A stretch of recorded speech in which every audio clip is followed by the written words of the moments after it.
এমন সময় লক্ষ্য করলাম খালের ওই পাশের ধান ক্ষেতের ভিতর থেকে একটা শব্দ হচ্ছে। এক সময় সেই শব্দের তীব্রতা আরো বাড়তে লাগলো। বুঝতে পারলাম ধান ক্ষেতের ভিতর দিয়ে কিছু একটা এদিকে আসছে। কিন্তু এখানে এসে দেখি চাদর গায়ে দেয়া সেই লোকটা আর নেই। আমি চারপাশটা ভালো করে দেখলাম, কিন্তু কোথাও লোকটিকে দেখতে পেলাম না। দেখি রাস্তার উপর এক বৃদ্ধ মানুষ দাঁড়িয়ে আছে, মুখে আর পোশাকে রক্ত মাখা দাগ, চোখ যেন জল জল করছে আর এক দৃষ্টিতে এদিকেই তাকিয়ে আছে।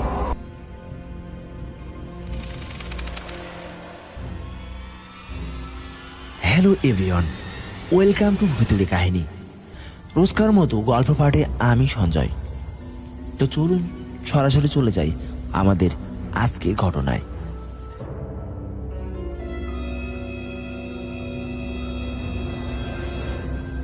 গাড়ি থেকে যখন স্টেশনে নামি রাত তখন ঠিক একটা। যাত্রীদের স্টেশনে নামিয়ে দিয়ে রেলগাড়িটি আবার চলতে লাগলো। সঙ্গে থাকা ব্যাগটা কাঁধে ঝুলিয়ে স্টেশন মাস্টারের রুমের দিকে গেলাম। ভেতরে ঢুকতে দেখি সেখানে একজন বসে আছে। বুঝতে পারলাম উনি স্টেশন মাস্টার।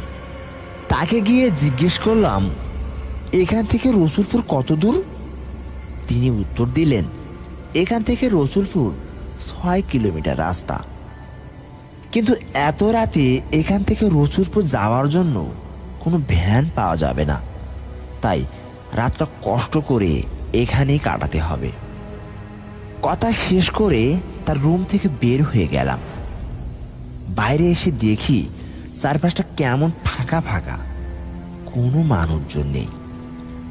পাশে যাত্রীদের ওয়েটিং রুম, সেখানে গিয়ে একটি চেয়ারে বসলাম।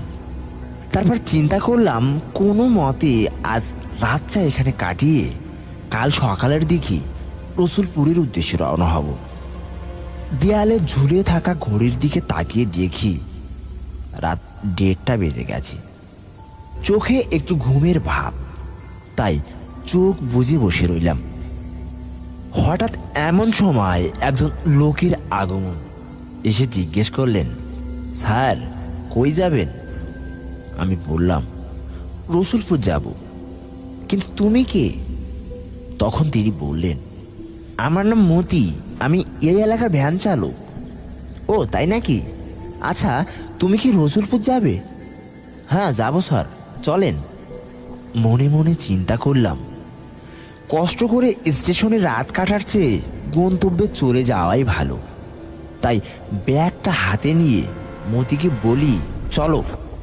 কিন্তু ভ্যান গাড়ির সামনে এসে দেখি আগে থেকে একজন লোক তার উপর বসে আছে। লোকটার সমস্ত শরীর একটা চাদর দিয়ে ঢাকা, চেহারাটা পর্যন্তও দেখা যাচ্ছে না। আমি কোনো কথা না বলে তার পাশে গিয়ে বসলাম। তারপরে মতি ভ্যান চালাতে লাগলো।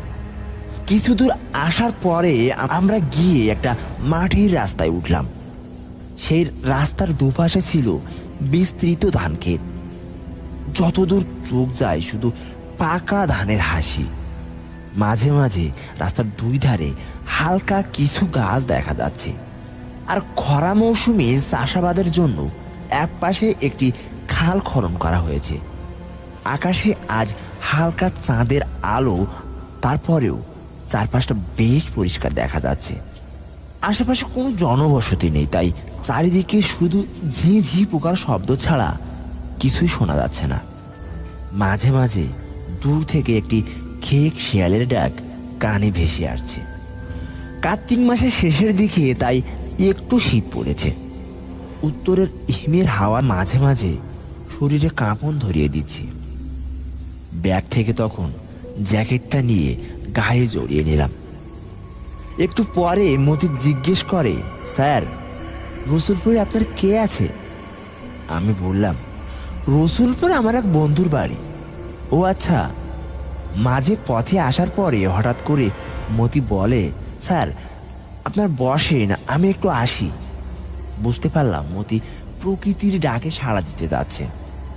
তাই কোনো কিছুই বললাম না। মতি পিছনের দিকে একটু দূরে গিয়ে রাস্তা থেকে নিচে নেমে যায়। তাকে আর দেখা যাচ্ছে না। এদিকে অনেকক্ষণ বসে থেকে আমারও কোমরে ব্যথা হয়ে গেছে। তাই ভ্যান গাড়ি থেকে নেমে রাস্তার মধ্যে একটু হাঁটা চলা করতে লাগলাম। একটু পরে খেয়াল করলাম অনেক সময় হয়ে গেছে, কিন্তু মতি ফিরে আসছে না। আমি তখন তার নাম ধরে ডাকতে লাগলাম, কিন্তু কোনো উত্তর আসলো না। আমার মাঝে তো কেমন একটা টেনশন কাজ করছে, অথচ পাশে থাকা লোকটি কোনো শব্দ করছে না, শুধু চুপচাপ বসে আছে। আমি তখন ব্যাগ থেকে টর্চ লাইটটি নিয়ে ওই দিকে গেলাম, কিন্তু কিছুই দেখতে পেলাম না। আস্তে আস্তে আরও সামনের দিকে গেলাম। হঠাৎ লক্ষ্য করলাম খালের পাশে কার যেন একটা লাশ পড়ে আছে। কাছে গিয়ে দেখি এটি মতির লাশ। কে যেন তাকে গলা কেটে হত্যা করে রেখে গেছে, আর তার রক্ত গড়িয়ে গড়িয়ে খালের জলে মিশে যাচ্ছে। ঠিক এমন সময় লক্ষ্য করলাম খালের ওই পাশের ধান ক্ষেতের ভিতর থেকে একটা শব্দ হচ্ছে। এক সময় সেই শব্দের তীব্রতা আরো বাড়তে লাগলো। বুঝতে পারলাম ধান ক্ষেতের ভিতর দিয়ে কিছু একটা এদিকে আসছে। ভয় তখন দৌড় দিয়ে ভ্যান গাড়ির সামনে চলে আসি, কিন্তু এখানে এসে দেখি চাদর গায়ে দেয়া সেই লোকটা আর নেই। আমি চারপাশটা ভালো করে দেখলাম, কিন্তু কোথাও লোকটিকে দেখতে পেলাম না।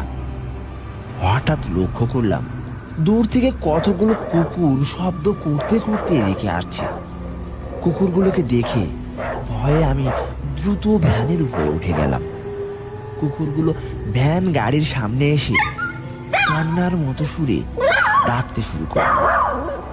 মনে হচ্ছে কুকুরগুলো কিছু একটা দেখে ভয় পেয়েছে, তাই ওই দিকে এক দৃষ্টি তাকিয়ে রইলাম। এমন সময় খেয়াল করলাম ওইদিকে নিচের জমি থেকে কিছু একটা রাস্তার উপরে উঠছে। হাতে থাকা টর্চ লাইটটি তখন ওই দিকে ধরলাম। দেখি রাস্তার উপর এক বৃদ্ধ মানুষ দাঁড়িয়ে আছে।